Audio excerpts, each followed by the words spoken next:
Hello,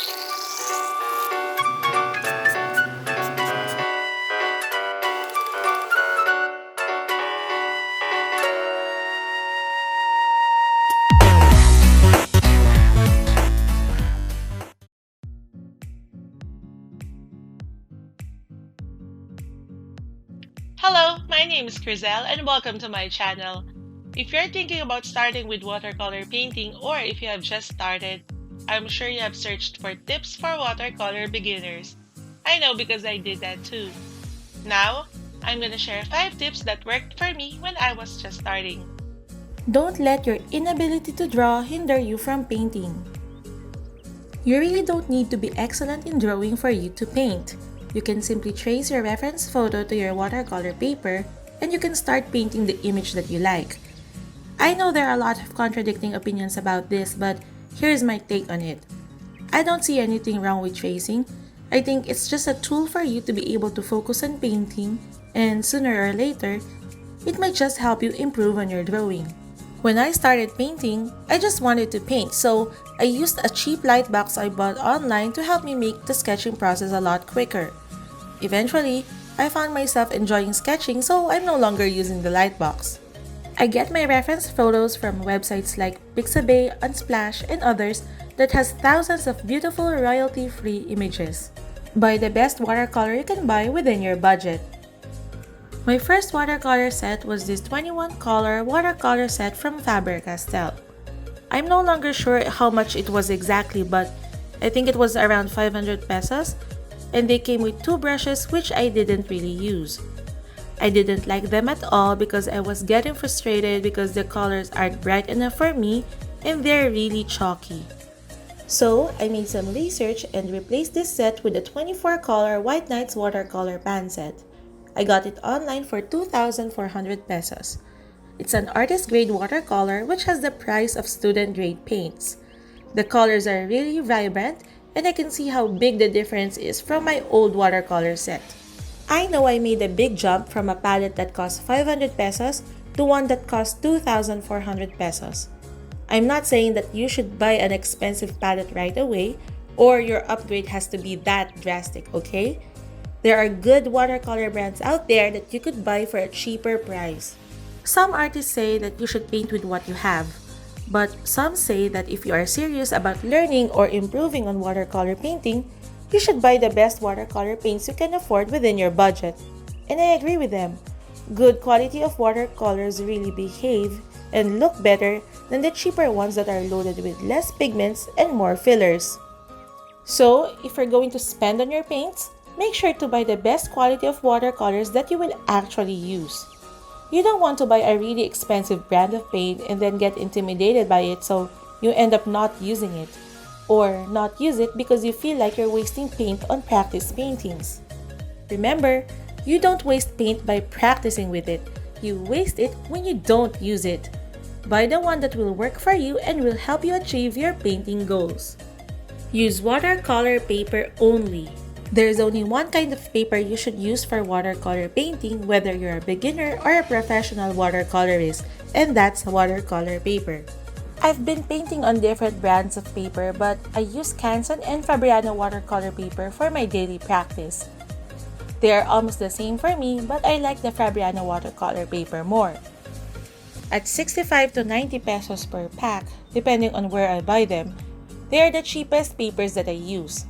I just tape it on a piece of cardboard and it's good to go. Like with watercolor paints, my advice is to buy the best paper you can afford as you want your paper to work for you and not against you. The best type of watercolor paper is made from 100% cotton. This type of paper is strong enough to handle different washes and the different watercolor techniques.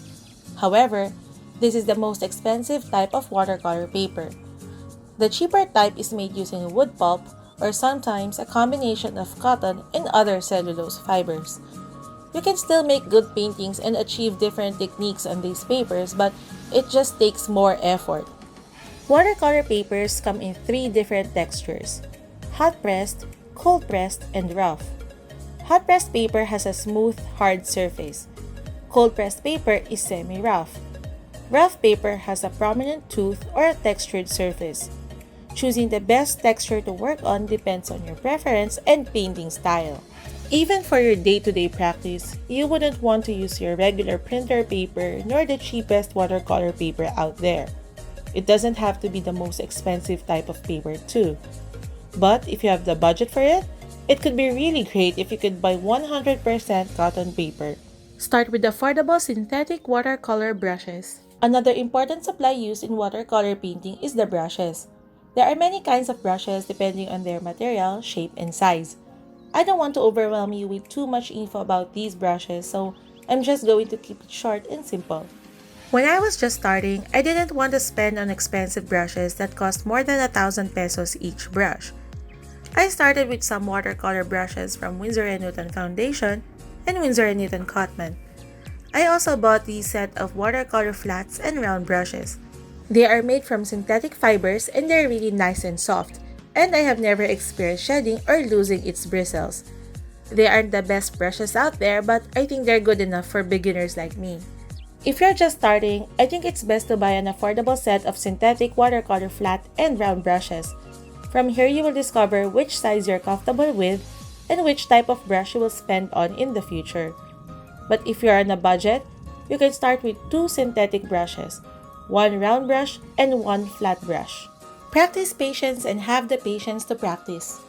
I'm the most impatient person I know, but watercolor painting has been changing that.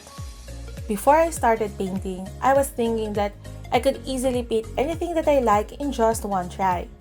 After wasting so many sheets of paper, I knew I couldn't do it, and I realized if I wanted to paint, I need to start from the beginning and learn the basics. As I practice, I noticed that not only I'm able to paint, but I'm also improving on my painting through the different techniques that I'm learning. It took me 2 months before I was able to do paintings that made me feel really proud, and I knew I couldn't have done it without those practice paintings that I first thought were boring and useless. For a beginner watercolorist like me, the process of creating art doesn't only involve inspiration and creativity. It also involves patience in every step of the creation process.